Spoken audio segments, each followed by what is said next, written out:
एक बात याद रखिए, सलमान अजहरी साहब कोई पर्ची लिखने वाला, मूत पीने वाला, गोबर खाने वाला का भक्त नहीं है। सलमान अजहरी साहब जो है हमारे प्यारे नबी दो जहां का बादशाह हजरत मोहम्मद सल्लल्लाहु अलैहि वसल्लम का गुलाम है, उनका फकीर है, उनको कुछ नहीं होने वाला है। अगर उसको तुमको जहां लेके जाना जाके बंद कर दो, उनको क्या अल्लाह ताला मदद करेंगे। जरूरत पड़ी है इसके मकबूल जान दे देगा अपना सलमान अजहरी साहब के लिए। क्यों? क्योंकि सलमान अजहरी साहब जो है ना भैया, सलमान अजहरी साहब अपना हुजूर का गुलाम है। आज मुसलमानों को जगाने का काम कर रहे हैं। आज तुम हमारे मस्जिद लोगे, आए दिन तुम जुल्म करो, हम नहीं बोलेंगे तो मुसलमानों को छेड़ो मत मेरा भाई, हम बहुत शांत है, बहुत प्यार से है। लेकिन अब जो है पानी सर के ऊपर चले गया। एक बात बता दे रहे, बागेश्वर धाम का इसके मकबूल चैलेंज करता है, अगर तुम मर्द हो और अपना बाप का जायज औलाद हो तो एक काम करो, अपना जो कुत्ता भक्त पाल के रखे हो ना, सिर्फ 1 घंटा किसी को बोलना मत, अकेले आना और सलमान अजहरी से अकेले, ताकि तुम्हारा फौज जो है ना, हिजोड़ा का फौज बहुत बड़ा है, तो अकेला आना और कैमरा रिकॉर्डिंग होगा और उसके बाद उसको लाइव होगा। चैलेंज करे तुमको नंगा नहीं कर दिया सलमान अजहरी साहब, मेरा नाम भी इसके मकबूल है, मेरा नाम है, तुम सुअर पाल के रखो। ठीक है, आज यतीम नरसिंह को चैलेंज किया था मर्द मुजाहिद सलमान अजहरी साहब कि तुम आओ, लेकिन नहीं आया था ये नापुंसक, नहीं आते ये लोग, कभी नहीं आते ये लोग, लेकिन दिल्ली में पहुंच गए थे। तुमने हमारा मस्जिद को तोड़कर मंदिर बना दिया, बाबरी मस्जिद चले गई, ज्ञान वापी जाने की कगार पे, अब हमारा उसके मेहरौली में 800 साल पुराना मस्जिद को तोड़ दिया, तुमने कब्र को तोड़ दिया, तुमने कुरान शरीफ हटाने का हमको मौका नहीं दिया, और आज तुम हमारे आलिम उलमा को बयान करने से रोकोगे। आज मुसलमान कुछ नहीं बोलेगा, हम खामोश रह जाएंगे। कुछ देर की खामोशी, फिर शोर आएगा, अभी कुत्तों का टाइम, हमारा दौर आएगा। इसका मतलब ये वाला बात बोलना एक आतंकवादी हो गया। ये मैडम क्या कह रही है? अपने घर में हथियार रखो, कुछ नहीं तो सब्जी काटने वाला चाकू जरा तेज रखो। क्या है ये चाकू रखने बोल रही है, तेज रखने बोल रही है, मुसलमानों को मारने का बात बोल रही है। राजा सिंह क्या करता है? वो खुदा माँ बहन को गाली देता है, मुसलमानों को गाली देता है। उसके बाद अगर मैं बात करूं, मैं सब करना, साध्वी प्रज्ञा क्या बोली थी? वो साध्वी प्रज्ञा बोली थी कि तलवार में धार रखो, छुरी में धार रखो। कपिल मिश्रा गाली दे रहा है। उसके बाद रमेश भादुरी ने क्या बोले? कुत्ते डी से गाली दिया। फिर मुल्ले फुलकट में पार्लियामेंट में गाली दे रहा है। अनुराग ठाकुर देश के गद्दारों को गोली मारो, सालों को प्रवेश बोला था कि शाहीन बाग में जो बैठे इनको उठाओ तो घर में जाकर रेप करेंगे। तो उन्होंने क्या किया था? उनके घर में तो एटीएस गिरिराज सिंह आए दिन मुसलमानों को पाकिस्तान भेज रहे हैं। उसका नुपुर शर्मा, यतीम नरसिंह, सुअर गंदा नाली का कीड़ा, वो क्या नबी के सामने गाली देता है? उसके सुरेश चौहान के क्या बोलता है? आईपीएस ऑफिसर, जो आईपीएस ऑफिसर जो सेंट्रल गवर्नमेंट होता है, जो देश चलाता है, उसको बोलता है आईपीएस। यार तरीके से उनको डिटेन करके उसके बाद उनको गिरफ्तार किया गया, जो कि गलत है, एकदम गलत नज़र से देखते हैं। उनको अरेस्ट नहीं होना चाहिए था। मोटिवेशन स्पीकर है मगर वो तो भड़काने का काम कर रहे हैं। नहीं, देखिए उनका जूनागढ़, गुजरात का जूनागढ़ में 31 जनवरी को एक जुलूस था, जलसा था, जिसके दौरान उन्होंने एक तकरीर किया था। तकरीर में उनका ये नारा था कि लास्ट में एक शेर व शायरी था, जैसे बहुत सारा किसी का कलाम होता है, किसी को शेर व शायरी हम लोग पढ़ते हैं, तो शेर व शायरी में उन्होंने कहा था कि कुछ देर की खामोशी है, कुछ देर की खामोशी है, फिर शोर आएगा, अभी कुत्तों का वक्त है, हमारा दौर आएगा। ऐसा कुछ उन्होंने कहा था। फिर लब्बैक या रसूलुल्लाह का नारा लगाया था। तो इसके बाद उनके ऊपर आईपीसी लगाया गया, आईपीसी 153B, जो दोनों धर्मों के बीच में डिसहार्मनी क्रिएट करने का, और एक तो लगाया 505(2) जो पब्लिक को भड़काने का। ये 2 नॉन अवेलेबल सेक्शन में उनके ऊपर एफआईआर किया गया। और उसके बाद गुजरात पुलिस 4 फरवरी को मुंबई आके उनको लेके गई, मुंबई आके ATS, anti terror squad, ATS आकर उनको गुजरात से मुंबई आकर उनको लेके गई गुजरात में वापस। अब मैं आपको बता देता हूँ एटीएस क्या है, एटीएस है क्या। अब एटीएस क्या है, मैं गूगल से पूछता हूँ कि एटीएस क्या होता है, एटीएस का मतलब क्या होता है। अब देखिए गूगल एटीएस का मतलब क्या बोलता है। गूगल एटीएस का मतलब बोलते हैं, ATS is a special police force that prevents terrorist act in the country. ATS officer are trained to combat all types of terrorist attack. This special teams collaborate the Indian government intelligence agencies रॉ and IB. इसका मतलब है कि कुछ देर की खामोशी है, अभी कुछ देर की खामोशी, फिर शोर आएगा, अभी कुत्तों का टाइम, हमारा दौर आएगा। इसका मतलब ये वाला बात बोलना एक आतंकवादी हो गया। मतलब this is a terrorist act. ये बात बोलो तो आपने जो रॉ आईबी का काम करता है, जो पाकिस्तान से यहाँ वहां से जो देश के लिए खतरा होता है, उन लोगों के ऊपर जो टीम काम करती है, जो एजेंसीज काम करती है, उनको आप उस एटीएस आकर उसको उठा के लेकर गया। अब मैं बताता हूँ कि अगर ये वाला बात तुम बोलोगे कि भड़काऊ भाषण है, तो भाई टी राजा सिंह क्या करता है? वो खुलेआम माँ बहनों को गाली देता है, मुसलमानों को गाली देता है। उसके बाद अगर मैं बात करूं, मैं सब करना, साध्वी प्रज्ञा क्या बोली थी? वो साध्वी प्रज्ञा बोली थी कि तलवार में धार रखो, छुरी में धार रखो। कपिल मिश्रा गाली दे रहा है। उसके बाद रमेश भादुरी ने क्या बोले? कुत्ते डी से गाली दिया। फिर मुल्ले फुलकट में पार्लियामेंट में गाली दे रहा है। अनुराग ठाकुर देश के गद्दारों को गोली मारो, सालों को प्रवेश बोला था कि शाहीन बाग में जो बैठे इनको उठाओ तो घर में जाकर रेप करेंगे। तो उन्होंने क्या किया था? उनके घर में तो एटीएस ने गिरिराज सिंह आए दिन मुसलमानों को पाकिस्तान भेज रहे हैं। उसका नुपुर शर्मा, यतीम नरसिंह, सुअर गंदा नाली का कीड़ा, वो क्या नबी के सामने गाली देता है? उसके सुरेश चौहान के क्या बोलते हैं? आईपीएस ऑफिसर, जो सेंट्रल गवर्नमेंट होता है, जो देश चलाता है, उसको बोलता है आईपीएस। यार इनके पास तो एटीएस नहीं जा रहा। ये आतंकवादी नहीं है। इनको तुम आतंकवादी नहीं दिखते। मैं आपको वीडियो सुना रहा हूं, मैं आपको वीडियो सुना, उसके बाद आप बताइए आतंकवादी कौन है। सुनिए।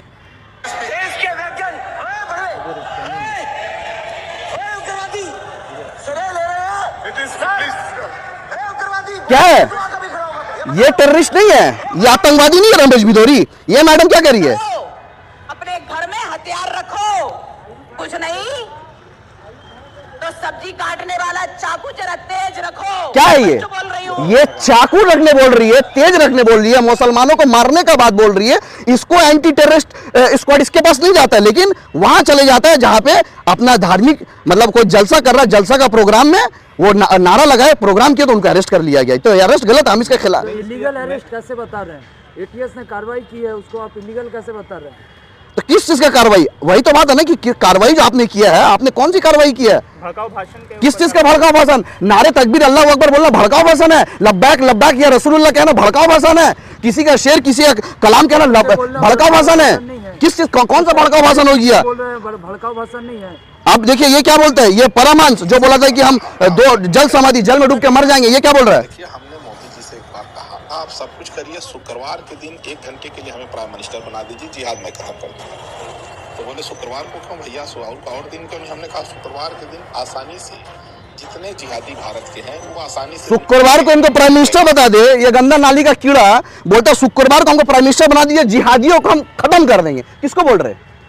ये आतंकवादी नहीं है, ये भड़काने रहे। सलमान अजारी साहब जब मुसलमानों को बेदार करने का काम करते हैं, अगर मुसलमानों को जगाने का काम करते हैं, मुसलमानों को मोटिवेट करने वाला कोई कौन है? अगर हुजूर सल्लल्लाहु अलैहि वसल्लम का शान में कोई गुस्ताखी करता है, ये वक्त के फिरौन, वक्त के यजीद, वक्त के जो दज्जाल जो है, जो गोदी मीडिया और दिल में नालैन, सीने में नालैन मुबारक रख कर नालैन मुबारक को हिफाजत करने वाला का मर्द मुजाहिद का नाम है सलमान अजारी साहब। और आज अब तुम उसको अरेस्ट करोगे? तुमने हमारा मस्जिद को तोड़कर मंदिर बना दिया, ज्ञान बाबरी मस्जिद चले गई, ज्ञान जाने की कगार पे, अब हमारा उसके मेहरौली में 800 साल पुराना मस्जिद को तोड़ दिया, तुमने कब्र को तोड़ दिया, तुमने कुरान शरीफ हटाने का हमको मौका नहीं दिया, और आज तुम हमारे आलिम उलमा को बयान करने से रोकोगे। और आज मुसलमान कुछ नहीं बोलेगा, हम खामोश रह जाएंगे, हम इसलिए चुप रहेंगे नहीं भैया कुछ हमारे घर पे बात नहीं आ रही है। कहा गया वो मुसलमान? तुम अभी भी खामोश रहोगे? तुमसे आए दिन कुरान शरीफ को वहां पे हटाने का मौका नहीं मिला, वहां पे कफन दिख रहा है मेहरौली में दिल्ली में। आज वो एक कह रहा है कि अजमेर शरीफ में मंदिर था, तो हम ये बर्दाश्त करते रहेंगे? सब जगह तुम्हारा मंदिर था। हथियार उठा के रास्ते पर आ जाए। मैंने कब कहा कि मुसलमान हथियार उठा के रास्ते पर आ जाए? मैंने तो एक बार भी नहीं कहा। मैंने कब कहा? ये एक बात बताइए ना, संवैधानिक तरीके से आप आंदोलन करो, प्रोटेस्ट करो, सड़क में आओ। सड़क में आने का बाद, सड़क में आने का मतलब ये नहीं कि आप दंगा करो। आप एक बात बताइए, अगर वो भड़काऊ भाषण देते, बताइए कितना मुसलमान सड़क में आके उनके लिए लड़ाई की है? कितना मुसलमान सलमान अजहरी का नाम लेकर आके भड़के? अगर आप बोलते हैं सलमान अजहरी भड़काते तो कितना मुसलमान भड़के? बताइए ना, कितना दंगे किया आप हमको बताइए ना सलमान अजहरी साहब। मगर बागेश्वर धाम का भविष्यवाणी सत्य साबित हुआ। सलमान अब तो हालत खराब होने वाली है, एटीएस उठा के तो लेकर चल गए। एक बात बता दे रहे, बागेश्वर धाम को इसके मकबूल चैलेंज करता है, अगर तुम मर्द हो और अपना बाप का जायज औलाद हो तो एक काम करो, अपना जो कुत्ता भक्त पाल के रखे हो ना, सिर्फ 1 घंटा किसी को बोलना मत, अकेले आना और सलमान अजहरी से अकेले, ताकि तुम्हारा फौज जो है ना, हिजोड़ा का फौज बहुत बड़ा है, तो अकेला आना और कैमरा रिकॉर्डिंग होगा और उसके बाद उसको लाइव होगा। चैलेंज करे, तुमको नंगा नहीं कर दिया ना सलमान अजहरी साहब, मेरा नाम भी इसके मकबूल है, मेरा नाम में तुम सुअर पाल के रखोगे। अच्छा, वो वहां पे बैठकर बोलता है कि बुलडोजर लेकर आओ, बुलडोजर चलवा दो, तो वो भड़का नहीं रहे। और हमारे नबी का शान में कोई गाली देगा, हमारे नबी को गाली देगा, कुरान शरीफ से आयत हटाने का बात करेगा, मुसलमान औरतों को गाली देगा, और उसका डिफेंस में जब सलमान अजहरी साहब मुफ्ती साहब है, जब वो डिफेंस में आएंगे तो आप बोलते हैं कि भड़काने उनके सपोर्ट में खड़ो, तो भड़काने इसके मकबूल एंड तक सलमान अजहरी का साथ खड़ा रहेगा। और मैं कहना चाहता हूं, हिंदुस्तान में जितना लोग हैं, तुम क्या सोचते हो मुंबई से लेकर उनको गुजरात में लेकर चले जाओ तो कुछ नहीं होगा? गुजरात में भी चाहने वाले हैं। और मैं हर मुसलमान से कहना चाहता हूं, जहां जहां सलमान अजहरी साहब को जहां लेके जाना है तुम लेके जाओ, हर मुसलमान सड़क में आएगा। तो आपके ऊपर भी एटीएस कार्रवाई करेगा। और आपने क्या कहा भैया कि उनको पर उनको अब उनके एटीएस उठा के ले गए, उनका क्या होगा? एक बात याद रख लिए, सलमान अजहरी साहब कोई पर्ची लिखने वाला, मूत पीने वाला, गोबर खाने वाला का भक्त नहीं है। सलमान अजहरी साहब जो है हमारे प्यारे नबी, दो जहां का बादशाह हजरत मोहम्मद सल्लल्लाहु अलैहि वसल्लम का गुलाम है, उनका फकीर है, उनको कुछ नहीं होने वाला है। अगर उसको तुमको जहां लेके जाना है जाके बंद कर दो, उनको गैब से अल्लाह ताला मदद करेंगे। जरूरत पड़ी है इसके मकबूल जान दे देगा अपना सलमान अजहरी साहब के लिए। क्यों? क्योंकि सलमान अजहरी साहब जो है ना भैया, सलमान अजहरी साहब अपना हुजूर का गुलाम है, आज मुसलमानों को जगाने का काम कर रहे। आज तुम हमारे मस्जिद लोगे, आए दिन तुम जुल्म करोगे, हम नहीं बोलेंगे, हम आवाज भी नहीं उठाएंगे।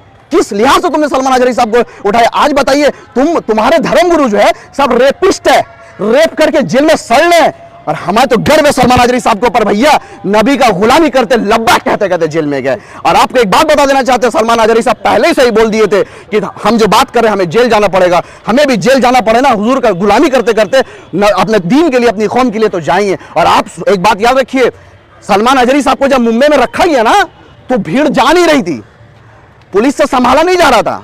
तो सलमान अजहरी साहब आकर क्या बोले, देखिए इस्लाम और मुसलमान धर्मगुरु क्या होता है आपको बताते हैं। क्या बोले सलमान अजहरी साहब? भड़काए और क्या किए, वो तो नारा लगाकर भड़का आप भड़क गए। कौन भड़का? भाई आप लोग कोई भड़के सलमान अजहरी साहब का वीडियो से? आप लोग कोई भड़के? दिखाइए इधर कैमरा, उनका वीडियो से कोई भड़के? आप लोग कोई तो नहीं भड़का, आप लोग भड़क गए बहुत ज्यादा। सलमान अजहरी साहब खुद पुलिस स्टेशन के अंदर से खुद बोले अगर आप लोग हमें मोहब्बत करते, हमें प्यार करते तो आप लोग चले जाइए, अल्लाह ताला मेरे लिए जो बेहतर रखा है वही होगा। और यही होता है, और यही और आपको एक बात बता दे रहे, एक मिनट हम बोल दे, और यही होता है कि एक धर्मगुरु का पहचान। और बाकी का धर्मगुरु को जब लेके जाया जाता है रेपिस्ट बाबा राम रहीम, तो हेलीकॉप्टर लाने पड़ता है भैया को। जब उनको कोर्ट के ऑर्डर के बाद जब जेल होता है तो दिल्ली हरियाणा यूपी में आग लग जाता है। तो ये फर्क है, तुम्हारे धर्मगुरु जाते हैं रेप करके और हमारे धर्मगुरु जाते हैं तुम्हें एक्सपोज करके। आज यति नरसिंहानंद को चैलेंज किया था ये मर्द मुजाहिद सलमान अजहरी साहब कि तुम आओ, लेकिन नहीं आया था ये नापुंसक, नहीं आया था ये लोग, कभी नहीं आते ये लोग, लेकिन दिल्ली में पहुंच गए थे। और आपको बताता हूं एक लड़का का नाम मैं आपको बता रहा हूं, उसका नाम है सत्येंद्र सिवाल। जो सत्येंद्र सिवाल कौन है? इंडियन एम्बेसी के एम्प्लॉई है। आपको पता है उसको कौन अरेस्ट किया? एंटी टेररिस्ट को अरेस्ट किया for what? He sharing data to ISI, Pakistani ISI आतंकवादी। आतंकवादी कौन है? Who is terrorist?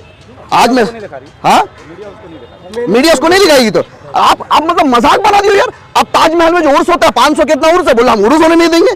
तुम क्या करना चाहते हो?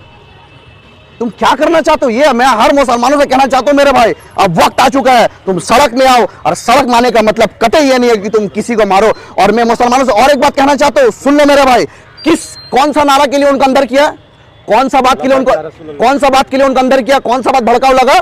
कुछ देर की खामोशी है, फिर शोर आएगा, अभी कुत्तों का वक्त है, हमारा दौर आएगा। लब्बैक या रसूलुल्लाह, ये नारा उनको भड़काऊ लगा। और मैं हर मुसलमानों को कहना चाहता हूं ये वीडियो शेयर करो और खुद वीडियो बनाओ। कुछ देर की खामोशी या फिर शोर आएगा, अभी कुत्तों का वक्त है, फिर हमारा जमाना आएगा। और लब्बैक या रसूलुल्लाह, नारे तकबीर अल्लाहू अकबर हमेशा बोलते रहना, नारे रिसालत हमेशा बोलते रहना। अगर इसके लिए तुमको जेल जाना पड़ेगा, जेल भर देंगे, लेकिन तुम हमको अपने नारों से नहीं रोक पाओगे, नारे रिसालत से नहीं रोक पाओगे, तुम लब्बैक या रसूलुल्लाह से नहीं रोक पाओगे। आज जय श्री राम बोलोगे तुम स्कूल में गीता तुम बोलोगे कि गीता मैंडेटरी है, तुम जय श्री राम बोलते हो तो हम तो नहीं बोलते यार, वो आतंकवादी वाला काम करे, वो बंद होना चाहिए। मैं मुसलमानों से कहना चाहता हूं मेरे भाई, नारे तकबीर अल्लाह अकबर बोलोगे, नारे रिसालत या रसूलुल्लाह सल्लल्लाहु अलैहि वसल्लम भी बोलोगे, सब बोलोगे, लब्बैक लब्बैक या रसूल डंके का चोट में बोलोगे, लेकिन किसी को भड़काने के लिए नहीं, किसी को चिढ़ाने के लिए नहीं। ऐसा बोलोगे कि तुम अपने अल्लाह के लिए बोल रहे हो, ऐसा बोलोगे अपने प्यारे नबी हज़रत मोहम्मद सल्लल्लाहु अलैहि वसल्लम के लिए बोल रहे हो, चिढ़ाने के लिए मत बोलोगे, कोई मंदिर के बाहर जाके मत बोलोगे, कोई हिंदू को देखकर मत बोलोगे, लेकिन डरोगे मत, डंके के चोट में बात करोगे। और हमेशा जो डिफेंस करते हो ना, कोई चीज आप जब जाओगे ना, तो जब वो पंच बैक करता ना, बुलेट का किक देखा आपने, बुलेट का किक धीरे धीरे मारते वापस करता है ना, तो पैर टूट जाता है। तो मुसलमानों को छेड़ो मत मेरा भाई, हम बहुत शांत है यार, बहुत प्यार से है, लेकिन अब जो है पानी सर के ऊपर चले गया। आज ज्ञानवापी में आज का ऑर्डर आया है, एएसआई बोले कि पूरा गया, कुछ दिन पहले तो वहां पे पूजा शुरू कर दिया था, और आज ऑर्डर आया कि वहां पे पूरा सर्वे होगा।